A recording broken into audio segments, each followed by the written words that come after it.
नमस्कार दोस्तों, स्वागत है आपका न्यूज डिकोडर में। दुनिया में मिलिट्री पावर सिर्फ टैंक, मिसाइल या सैनिकों से नहीं बल्कि नेवल स्ट्रेंथ से भी डिफाइन होती है। और जब नेवल डोमिनेंस की बात होती है तो सबसे पहला नाम आता है यूनाइटेड स्टेट ऑफ अमेरिका का। आज भी अमेरिका के पास दुनिया में सबसे ज्यादा और सबसे एडवांस एयरक्राफ्ट कैरियर हैं, जो कि हैं 11 न्यूक्लियर पावर एयरक्राफ्ट कैरियर, जो ओशन में अमेरिका की ग्लोबल रिच और सुपर पावर स्टेटस का सिंबल है। इन एयरक्राफ्ट कैरियर पर तैनात है दुनिया के सबसे advance stealth fighter jet F-35C lightning. यह जेट स्पेशली नेवल ऑपरेशन के लिए ही डिजाइन किए गए हैं। 110 से ज्यादा F-35 जेट्स यूएस नेवी के डिफरेंट कैरियर बैटल ग्रुप का हिस्सा हैं। इन जेट्स की सबसे खास बात है इनकी फोल्डेबल विंग्स, जो इन्हें एयरक्राफ्ट कैरियर के लिमिटेड डेक स्पेस में फिट होने लायक बनाते हैं। लॉन्ग रेंज स्ट्राइक कैपेबिलिटी, जिससे ये एनिमी टारगेट को 100 किलोमीटर दूर से निशाना बना सकते हैं। और इनके लेथल वेपन सिस्टम, जो इसे एक वर्सेटाइल और डेडली प्लेटफॉर्म बनाते हैं। F-35 स्टेल्थ टेक्नोलॉजी का एक मास्टरपीस माना जाता है। इसका रडार क्रॉस सेक्शन इतना लो है कि एनिमी एयर डिफेंस सिस्टम को इसका पता भी नहीं चलता। यह जेट मल्टी रोल कैपेबिलिटी के साथ आता है, यानी air to air combat, air to ground precision strike, electronic warfare और इंटेलिजेंस मिशन, सब कुछ एक ही प्लेटफॉर्म से। लेकिन अब तक जो अमेरिका की नेवल स्ट्रेंथ सुपरमेसी थी, उसे पहली बार एक सीरियस चैलेंज मिला है। ये चैलेंज किसी और से नहीं बल्कि चाइना से आ रहा है, जिसका J-35 स्टेल्थ फाइटर जेट अब सामने आ चुका है। चाइना ने अपने नए एयरक्राफ्ट कैरियर टाइप 3 फुजियान के लिए स्पेशली डिजाइन किया है J-35 स्टेल्थ फाइटर, जो कि कैरियर बॉर्न स्टेल्थ जेट है।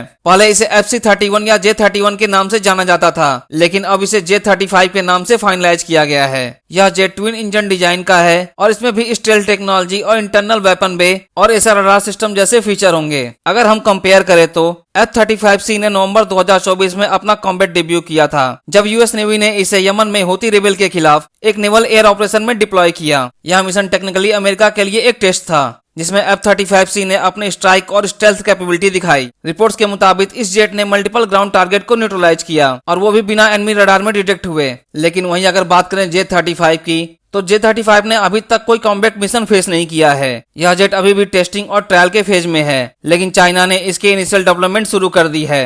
और इसी डेवलपमेंट के थ्रू चाइना ने अमेरिका को एक क्लियर स्ट्रेटेजिक मैसेज दिया है कि अब नेवल सुपीरियरिटी का जमाना एक तरफा नहीं रहेगा। J-35 की तैनाती का मतलब यह है कि चाइना अपनी नेवी को सिर्फ क्वांटिटी में नहीं बल्कि क्वालिटी में भी अपग्रेड कर रहा है। F-35 जहां एक प्रूवन कॉम्बैट जेट है, वहीं J-35 एक इमर्जिंग स्टेल्थ प्लेटफॉर्म है जो फ्यूचर वॉरफेयर के लिए तैयार किया जा रहा है। लेकिन यहाँ एक और इम्पोर्टेंट फैक्टर है प्रोडक्शन कैपेबिलिटी और कैरियर कंस्ट्रक्शन स्पीड। जहां अमेरिका एक एयरक्राफ्ट कैरियर बनाने में 7 से 10 साल लेता है, वहीं चाइना ने पिछले 10 सालों में 3 एयरक्राफ्ट कैरियर कमीशन कर दिए हैं और टाइप 4 भी पाइपलाइन में है। टाइप 3 फुजियान जहां से J-35 ऑपरेट करेगा, वो चाइना का पहला इलेक्ट्रोमैग्नेटिक कैटापुल्ट सिस्टम वाला कैरियर होगा, जिससे हैवी जेट को एफिशिएंटली लॉन्च किया जा सकता है। अगर चाइना इसी स्पीड से अपने एयरक्राफ्ट कैरियर और J-35 का प्रोडक्शन कंटिन्यू रखता है, तो 2030 तक चाइना के पास 4 से 5 ऑपरेशनल एयरक्राफ्ट कैरियर और उसके ऊपर 150 से ज्यादा स्टेल्थ नेवल फाइटर जेट हो सकते हैं। यह सिर्फ एक सिंबॉलिक शो ऑफ पावर नहीं होगा, बल्कि यह इंडो पैसिफिक में बैलेंस ऑफ पावर को कम्प्लीटली शिफ्ट कर सकता है। अमेरिका के लिए यह स्ट्रेटजी रेड अलर्ट है। दशकों तक यूएस नेवी ही इंडो पैसिफिक में डोमिनेट करती रही,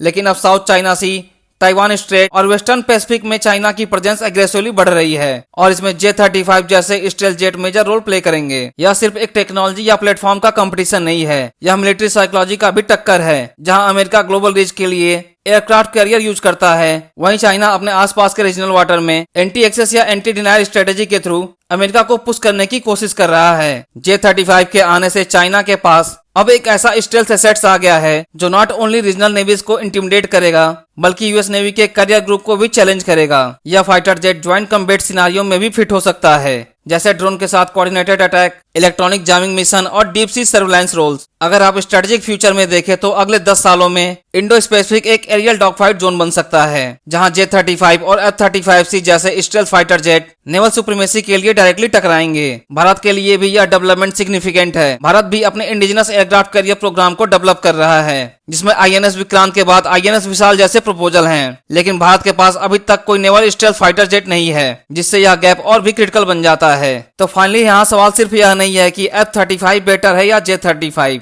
सवाल यह है कि आने वाले टाइम में कौन सा देश अपने टेक्नोलॉजी, लॉजिस्टिक और कॉम्बैट रेडीनेस को इस नेवल आर्म रेस में बेटर मैनेज करता है। एक तरफ अमेरिका के पास कॉम्बैट एक्सपीरियंस और ग्लोबल नेटवर्क है, वहीं दूसरी तरफ चाइना के पास स्पीड, मास प्रोडक्शन कैपेबिलिटी और रीजनल एम्बिशन है। और आखिर में यह कहना गलत नहीं होगा कि J-35 की तैनाती के साथ इंडो पैसिफिक रीजन में नेवल जियोपॉलिटिक्स का एक नया चैप्टर शुरू हो चुका है, जहां सुपर पावर स्टेटस के लिए एयर डेस्क पर लड़ाई होगी। वो भी स्टेल्थ के साए में। हालांकि चाइना के J-35 की तैनाती पर आपका क्या मानना है, कमेंट कर हमें बताएं।